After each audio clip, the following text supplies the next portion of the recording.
Hey everybody, it's Shamika. Thank you guys for tuning in. Please like, subscribe, and share my videos. I appreciate your support. So we are going to talk about the Student Loan Save Program, better known as IDR, Income Driven Repayment, or to some of you who've already been on a plan, the Repayee plan, okay?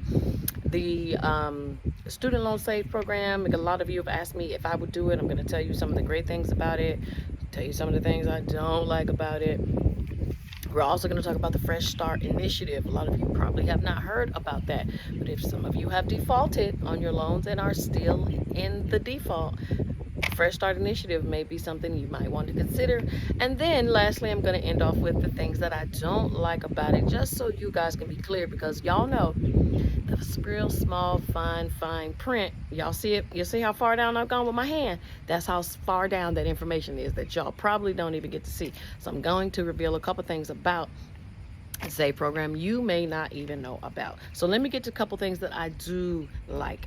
I do like that if you are already in the Repayee program, if you've already consolidated your loans, you're already on an income-driven repayment, you don't need to do anything. You should be automatically enrolled in the Save program. You guys need to check, because I do not wait or believe in waiting on someone else to make those decisions for me, especially when my money is involved. So if you are getting ready to make your payments come October 1, 2023, I highly suggest that you contact your student loan servicer, you contact Department of Education, call somebody, okay? And make sure that you are automatically enrolled in the SAVE program, because you are automatically in a program already. Okay, so that's number one. The next thing that I like about the SAVE program, this is probably one of my favorites, is that they take into consideration less of your income than any of the programs did before. All right, so how you would figure this out, and they did give a little bit of an example. So basically you would take your adjusted gross income and you would times that by 0.225, so 225%. Whatever that amount is left over, that is the dollar amount that the Department of Education uses to be able to determine how much money you're going to be paying for your loans.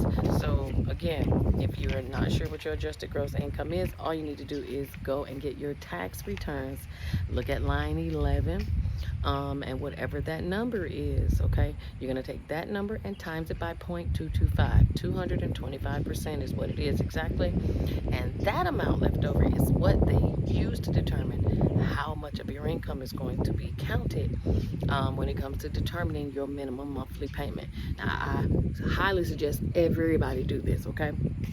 Now, what does this mean for you? Well, it could mean, sis, don't get no promotions while you are on this, because the more money you make, the more money they put into, or more money they take into consideration, okay? So, I'm not saying not to shoot for the stars, but if y'all don't want to make a whole lot of money on your payments, this might be one. It might be time to just be regular for the next 10 years, okay?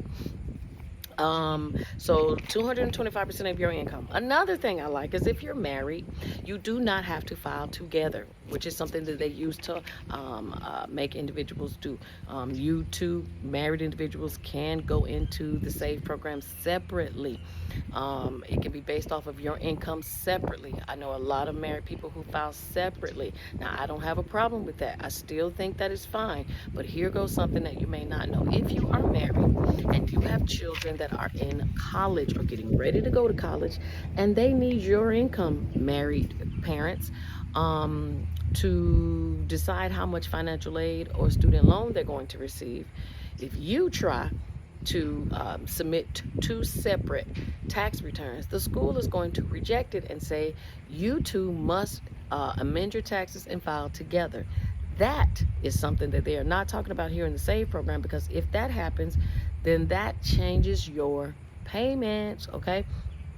So that may be something you and your spouse may want to talk about, okay? So I'm going to run that back one more time. If you're married and you have college-age kids, or you have kids that are getting ready to go to college and they rely on your income for student loan or financial aid, you parents must file together, because the school is going to require that in order to come up with the total household income to be able to decide how much financial aid or student loan assistance they're going to give them. So although the SAVE program does allow you to file separate, you are going to find that that's going to be a problem at the end of the year when your child is trying to get, or at the beginning of the year, or whenever they do their financial aid application. That is when you're going to find that it's going to be a problem. So you may want to talk to your student loan servicer, or better yet, your spouse, and you guys may just need to make that determination that it's probably best to file together so that you can come up with one payment for the SAVE program,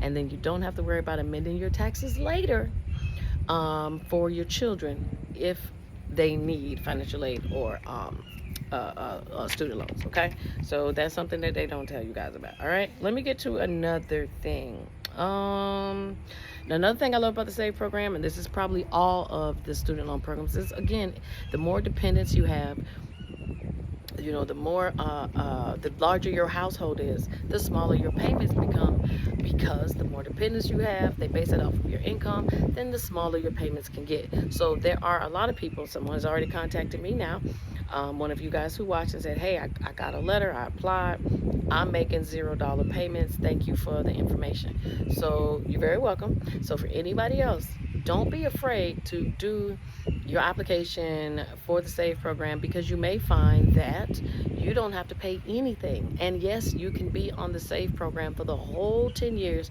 making $0 monthly payments, and it still counts towards your time.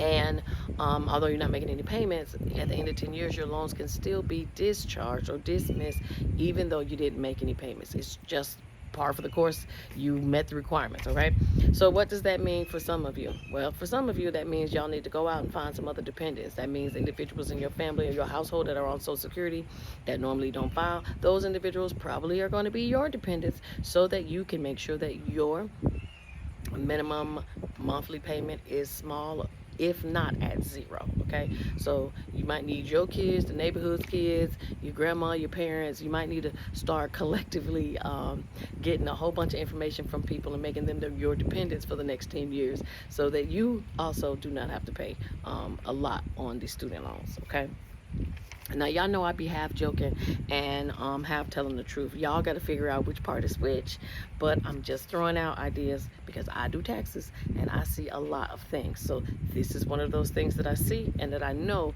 will end up helping you guys in the event that you do take it into consideration. Okay, all right, so if you don't know how to apply for the SAVE program, very easy. You can go through Department of Education. You can go through your student loan service, so you could just do it right online at the Department of Education's website. Not that difficult to do, but some of you are finding out that some of your loans don't qualify. First and foremost, all loans need to be consolidated, all right? I'm going to tell you which loans are eligible and which loans are ineligible. And anyone with Parent Plus loans, I'm sorry to say, I've done as much research as I can, and although they will not say Parent Plus on the website for SAVE, they say Direct Plus, and I'm guessing they're going to make that as confusing as they possibly can, but we are supposed to understand that Direct Plus loans made to parents and Parent Plus loans are the same thing, which means they are ineligible. Okay, I've been trying to sort that out because they don't make it that easy. They've been calling everything else Parent Plus loans, but now they want to give it another name.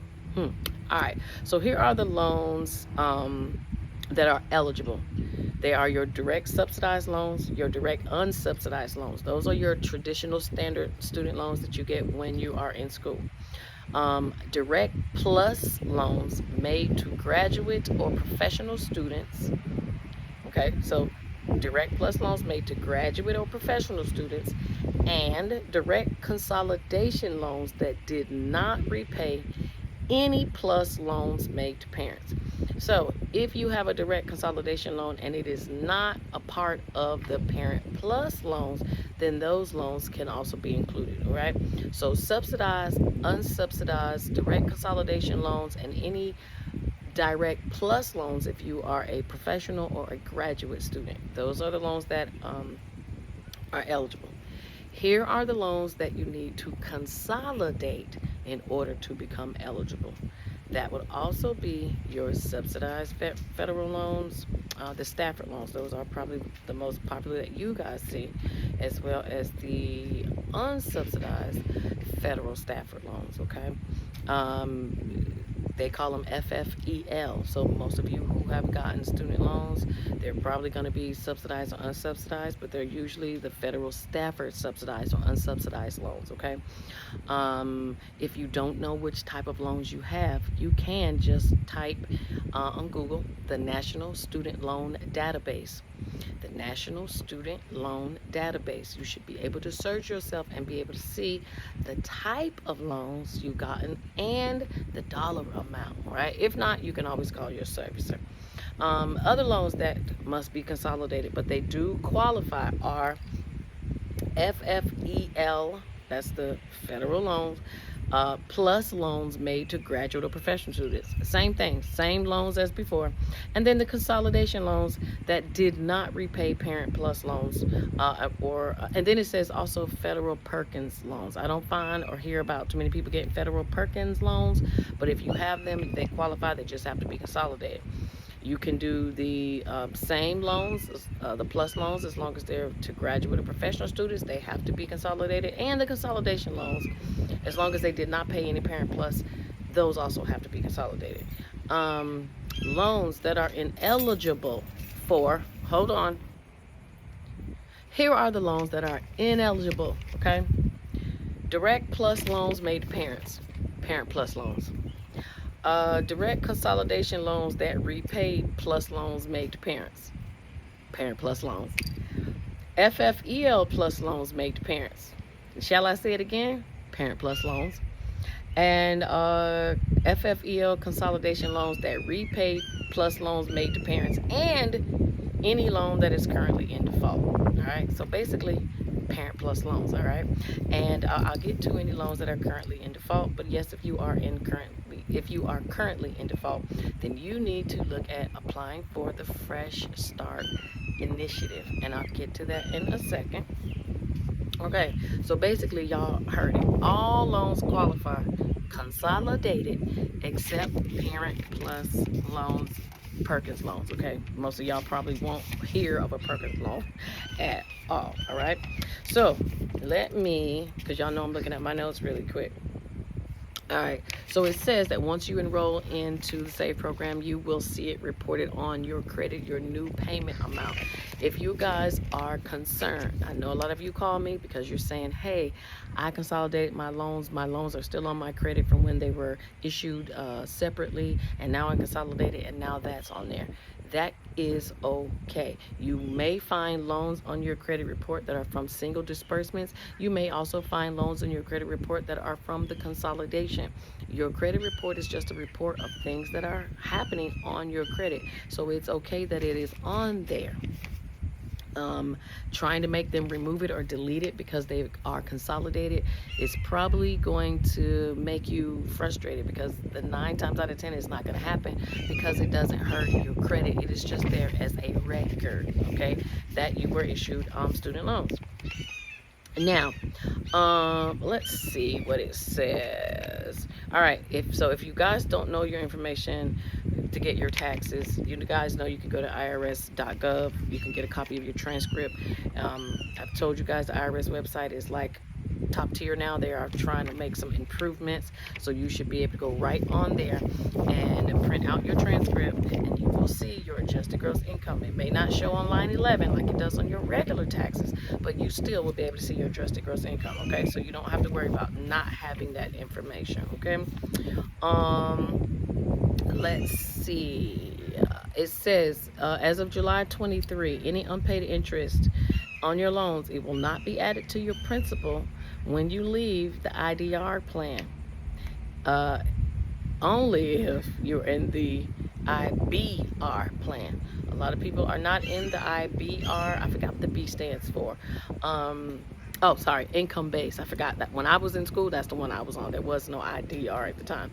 So it says if you have an IBR, income base, you will see interest accrued. And a lot of you have, because a lot of you have gotten those letters from your student loan servicer that shows that if you don't pay X amount by a certain time, that interest will now be included into your loan amounts. Y'all didn't know it was going to happen. Of course, we've been on the student loan payment pause, so interest has been accruing. If you're on the IDR or the repayee before this happened, there is no interest accrual, only for individuals who were on the income-based repayment plan. All right. Let me check. So let me see if there's any additional benefits before I get to the Fresh Start initiative. Okay. All right. So basically, they're saying the benefits that are going to continue will be that your payments will be smaller than what they have normally. Remember, I told you guys that 225% of your adjusted gross income is now what they're taking into consideration. So a lot of y'all can figure that out on your own, to be able to figure out how much of your income they're going to use. If you make little, then you expect to pay little to none. I had another person call and say, hey, my new payments are only $51 a month. Some of you are very happy with that. That doesn't really throw too many people off. That is good. But for someone who just found out that they have to pay $191 a month, that can make a big difference. $200 is something that a lot of people don't expect, or that is factored into their budget. So be mindful, okay? It says that payments on your undergraduate loans will be cut in half from, they were going to be reduced from 10% to 5% of income above the 225% of the poverty line. It says borrowers who have undergraduate and graduate loans will pay a weighted average between 5 and 10% of their income based on the original principal balances of their loans. Okay, so basically what they're saying in the long and short is expect to see a smaller payment, because that's exactly what I am expecting you guys to inform me on, and so far you guys have informed me on just that. All right. Also, and I said these in some of my other videos, but I don't mind repeating, it says if your original loan balance is $12,000 or less, you will receive forgiveness on any remaining balance after making 10 years of payments. Okay. It says with the maximum repayment period before forgiveness rising by 1 year for every additional $1,000 borrowed. So basically, guys, what they're saying is if you have more than $12,000 in loans, for every additional $1,000, that could be a year added on to your student loan payments, which is about right, because anytime you're in one of these repayment plans, your traditional 10-year loan repayment gets pushed out to 25 years. So I would not be surprised if y'all added up your loan balances and said, geez, my loans aren't going to be repaid for 25 years. That is normal, because that is how it was designed in the very first place. That doesn't mean don't do it. It just means your loans, traditionally, if they stayed in repayment and there was no forgiveness, you would be paying on those loans for 25 years, which is what all student loan repayment programs have. Okay, it says if you consolidate, you will keep your progress towards forgiveness. You will receive credit for a weighted average of payments that count towards your forgiveness, which is good. Okay, so if you've already started making payments, this is a question that I need y'all to ask your student loan servicer. How many of those payments are going to be credited towards this new IDR, this new save plan? You've been making payments. How much is counted? You don't want to have to start all the way over just because the program changed. And the program says it wouldn't have you start over. But what if they have you start, if they take only one payment in consideration? That's still not starting over. But to us, it's starting over because we done been making payments, okay? So that's something I definitely want you guys to find out and ask. That's not something I can answer. Only your student loan servicer can answer that, because for everyone, it's going to be different. All right. It says you will, borrowers automatically receive credit towards forgiveness for specific periods of deferment and forbearance. This is also important. Supposedly, when you are in deferment or forbearance under this program, those times can still be counted towards your forgiveness. So again, you want to know about all the payments you made. What about any deferment or forbearance time? Is there any time that it should be counted, that needs to be counted on your plan? These are the questions you need to ask. All right. It says borrowers can make additional catch-up payments to get credit for all other periods of deferment or forbearance. Here goes another point, and the reason I'm pointing these out to you guys is because this is not what they're going to tell you to go and ask. And if you don't ask, then you'll never know. And some of you will be making payments when you didn't need to because some of your previous payments counted. Some of your previous times of being in forbearance or deferment counts. It says here you can make additional catch-up payments if they will let you make additional catch-up payments so that you can get 6 months ahead because you've already been making payments. You would want to know that instead of making 6 additional full payments. Okay, so you want to know, do catch-up payments pertain to me? Do I have any deferment or forbearance time that counts towards repayment for me?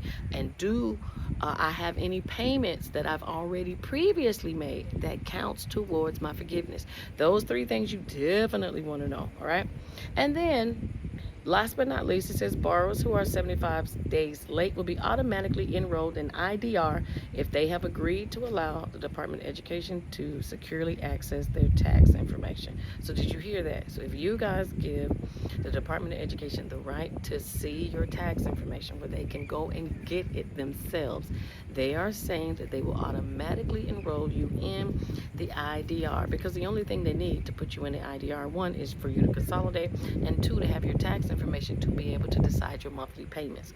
So even if that's you, if you gave them the right to have your tax information and you are 75 days late and then you are put into the IDR plan, you still have to make your payments, and you still want to know those 3 things that I said. Is there any catch-up payments that pertain to me? Do I have any deferment or forbearance time that pertains to my account? And did I make any payments in the past that can count towards this discharge? Those are the 3 things. So you want to know. And so if you get automatically put in the IDR, please don't think that you don't have to pay, because you do.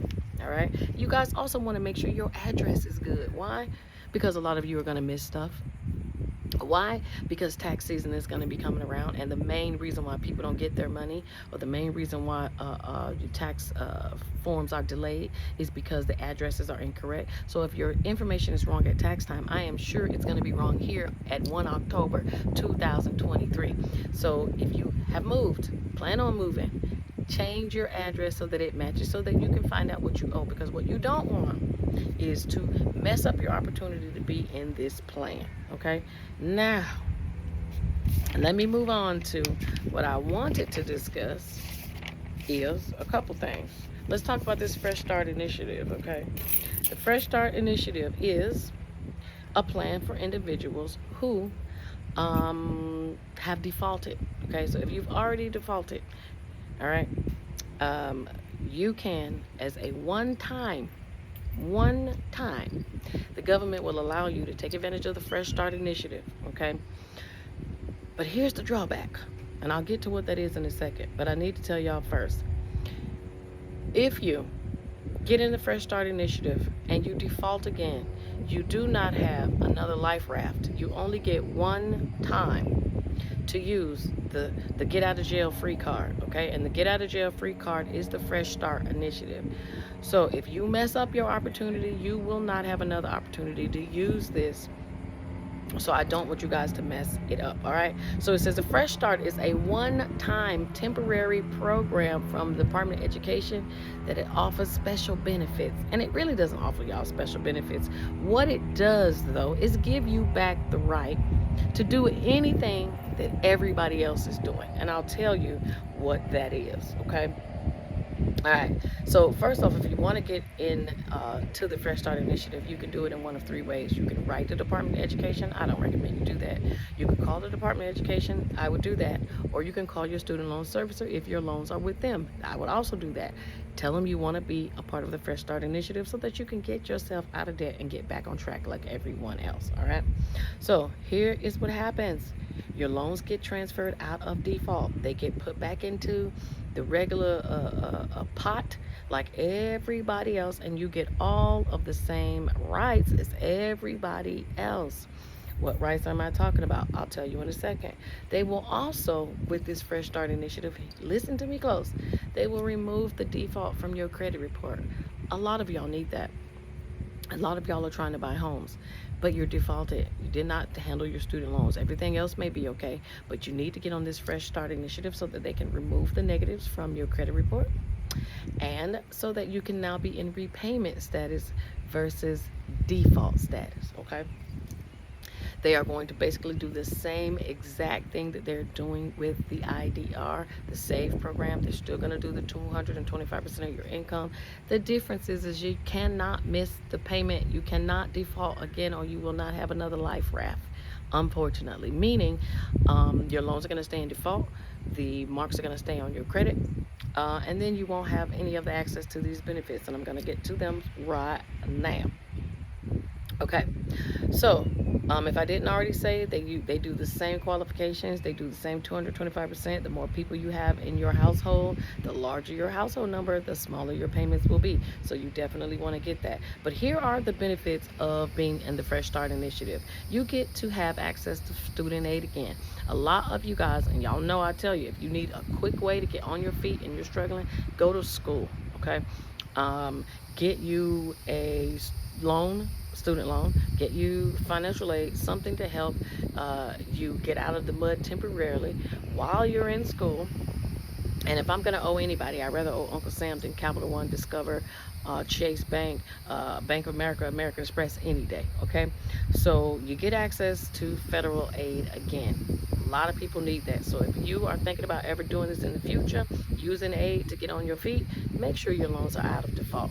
The second thing is there are no more collections. So you don't have to worry about your phone ringing. You don't have to worry about it showing up in your credit anymore. You get to keep your tax refund. How many of you would love that? How many of you call me right before you file taxes and say, oh, I forgot I owe student loan. How can I stop it so I can get my refund? You can't, but you can now with this Fresh Start initiative, okay?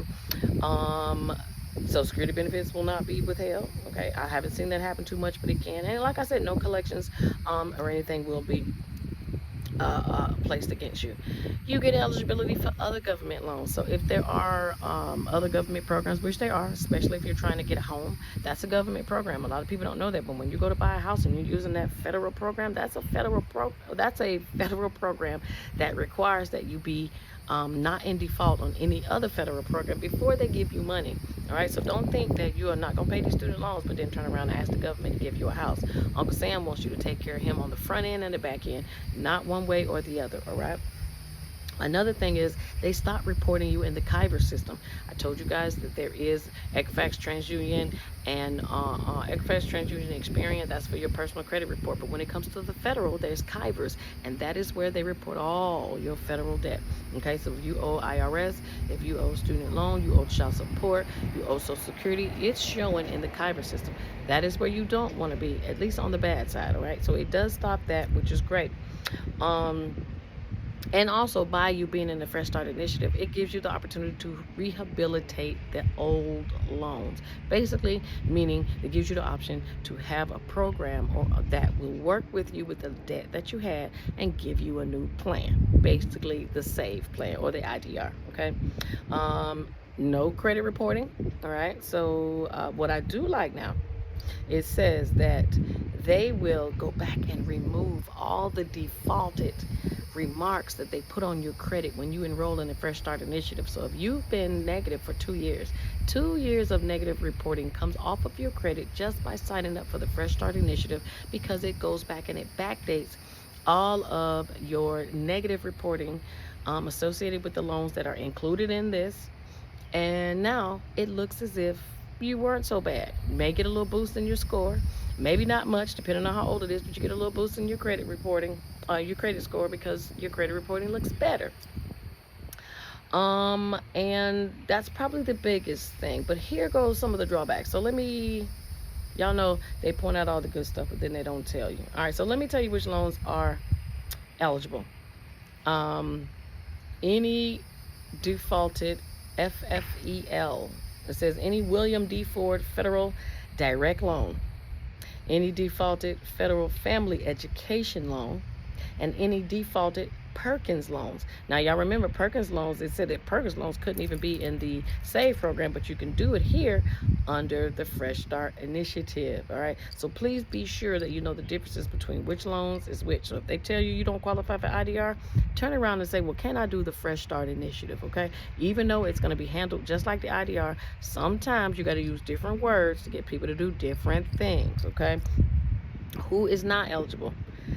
Defaulted Perkins loans that are held by the school, defaulted health education loan, and yes, if y'all are, I think I did a video on this, but there are loans out there that your doctors have that they still have not paid off. Okay, I happened to look up the list of the defaulted, and I'm telling y'all to go. They're called HEAL, HEAL. Go and look up defaulted HEAL loans on Google, and I would not be surprised if you don't find some of your doctors that y'all probably go to in them hospitals or in private practice that still haven't even paid their loans. Okay, they rich and wealthy, but they're not even paying their student loans. Okay, but look up HEAL loans. Okay, so if you have defaulted HEAL loans, you do not qualify. Direct loans that defaulted after the end of the COVID-19 student loan payment pause. So the student loan payment pause ends this month in September. So if you have any direct loans that are defaulted after this payment pause ends, it does not qualify. And let me tell you why it doesn't qualify. Because you only get the one life raft. Okay, so I guess they're saying here that if you defaulted after the payment pause is over, you don't get to use this little life raft, this little one-time life raft. But if it defaulted before, then you can, and I'll get to that later in just a second. And another one that doesn't qualify is the program. It says FFEL program loans that default after the end of COVID-19.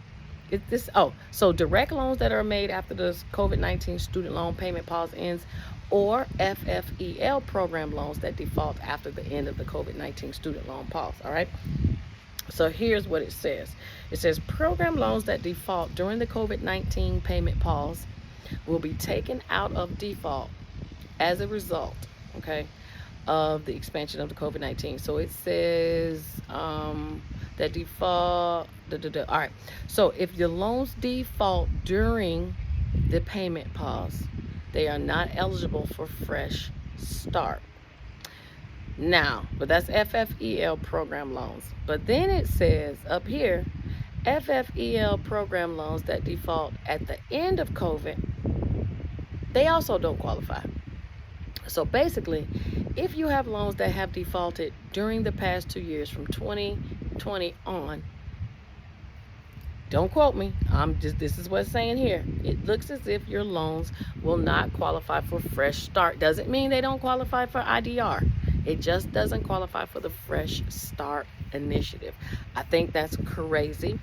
But I guess they're saying if you went into default when you didn't even have to make payments, I don't know what they're saying, okay? All I'm going to tell you guys is if you defaulted within the last 2 years, that is another phone call, okay? Department of Education or your student loan servicer, find out if you could do Fresh Start Initiative or if you can do the SAVE program. Now, I'm saying this today, September 12th, 2023. I can promise you in about 2 weeks from now, something else will come out that'll be different. So I am always an advocate of, hello, let me ask you some questions, okay? Because those phone calls are recorded, and if someone gave you some bad information, then maybe it's possible you can put it on someone else and it won't be your fault, all right? So, and look, it says right here, if you are not sure whether your loans qualify, call the default resolution group. They even have a number so that you can find out. Why? Because they know these rules are slightly confusing, all right? Okay, let me go to, and I want to get to the last piece, and that's just the credit reporting, and I wanted you guys to know that what it states about the credit reporting. If you default on the Fresh Start Initiative, and remember I told you they removed all the derogatory items, okay, they backdated. If you default, they put it all back on your credit again. So please don't default, because although you got that little boost in your credit from those negative remarks clearing up, it's going to drop again because now they're going to put all that back on your credit again. But here's what they say. If those loans are older than 7 years and you default, they will not come back because 7 years is the normal statute time for credit reporting. So after 7 years, things fall off. So if you guys are noticing that you have a negative student loan that has popped back up on your credit that is within 7 years, then that is correct. But if it is without, or if it's outside of the 7-year time frame, you should dispute that, because it clearly says on their website that if you default, they cannot put them back on, because the statute of limitations has passed, which is 7 years for credit reporting. All right. So I hope that this has been enlightening and not so confusing, but I always try to give y'all something to do, because we cannot just rely on what they put in black and white, because as you can see, and I'm reading and I got the notes, it's even confusing from what's printed and what's on my phone, and they are supposed to work together, but still it can be confusing to most, and that is done on purpose. So the best thing to do is to ask questions, but you need to know which questions to ask. All right. So the questions are: do I qualify for IDR, or should I do the Fresh Start Initiative? Do I have any time that can be, or any payments that can be credited towards my discharge? Was there any time that can be credited towards my discharge? Can I make up any catch-up? Can I make any catch-up payments that can put me ahead when it comes to my discharge? And if you have those loans that you're not sure are that qualify for the IDR Fresh Start, you are going to ask. But another thing you want to ask is, what happens if you defaulted from 2020 to current? Will you be able to do the IDR, or will you be able to do the Fresh Start Initiative, or is there something else? Now, I do have another video coming out that's going to have a ton of student loan programs that a lot of us probably didn't know that we could qualify for, but this is the biggest, and this is the one that I am asking everyone to do if you are getting ready to start making your payments. Enroll into the SAVE program so that you can save yourself some money and hassle and all that other stuff. But if you're saying, Shamika, I just don't want to go to school, maybe I will go, but I just don't want to pay any money. I don't have it. It doesn't fit into my budget. If that is you, here is a suggestion. Enroll in school. Make sure you get in that Fresh Start Initiative if your loans are defaulted, but enroll in school so that you can have in-school deferment, to give yourself some time to figure out what you're going to do budget-wise, okay? You do not have to take that student loan payment. You can get that financial aid if you qualify, but you don't have to get the student loan because you got to pay it back. But if you're just trying to buy some time, then I would tell you to definitely look at doing in-school deferment. Just enroll in school. You guys know my two favorite schools are Columbia Southern University in Orange Beach, Alabama. Almost free, very cheap. Books are included in tuition. Very, very affordable. And then we have the free school, University of the People. University of the People is in Arizona, I believe. Very, very affordable. It's free. But you do pay for your tests, if I'm not mistaken. So, you know, but they both accept or receive financial aid and on student loans. So they're both accredited by the Department of Education. They're both Title IV schools. So you could look at possibly going to one of those schools to have your in-school deferment, okay? And no sense of being in something that's going to be hard. Go take a little easy little something just so you can buy yourself a couple months time. If you need to enroll for 2 semesters, do that. Another thing you can do, and here is y'all playing dumb, okay? On the borrower's defense application, and if you don't know what the borrower's defense is that list of schools that were sued, and because there are schools on this list, individuals get those loans dismissed. But you can also, if you feel that the school has misled or lied to you, you too can apply for the borrower's defense. It is just a 26-page application.